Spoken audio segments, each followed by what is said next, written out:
Dans les versets 6 à 8 du chapitre 13 du livre du Deutéronome, nous lisons « Si ton frère ou ton fils ou ta fille ou ta femme ou ton ami que tu aimes comme toi-même t'incite secrètement en disant « Allons et servons d'autres dieux », tu n'y consentiras pas. C'est dans les liens de famille que se cachent souvent les pièges qui font tomber les enfants de Dieu.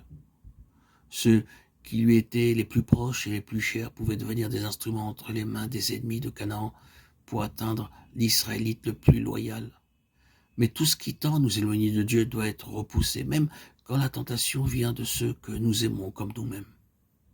Il y a donc 4 choses qui nous sont indiquées comme pouvant être une cause de chute pour l'Israélite.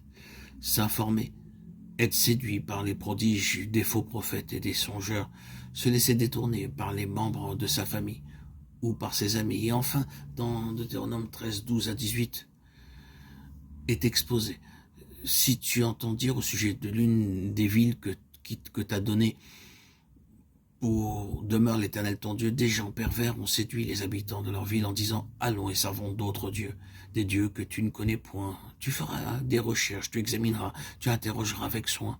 La chose est-elle vraie? Le fait est-il établi? Cette abomination a-t-elle été commise au milieu de toi? Alors, tu frapperas du tranchant de l'épée les habitants de cette ville. » Une âme droite doit faire face à ces 4 différentes formes de péril et user de la plus grande vigilance à leur égard. Vous pouvez, par votre obéissance au commandement de Dieu, avoir échappé au danger de vous informer et de toucher aux choses sur lesquelles Satan a imprimé son cachet diabolique.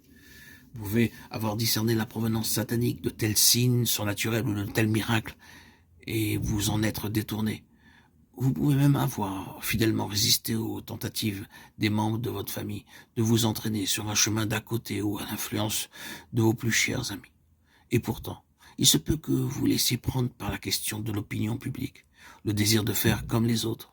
Si facilement on croit qu'une chose est nécessairement bonne quand tout le monde le dit.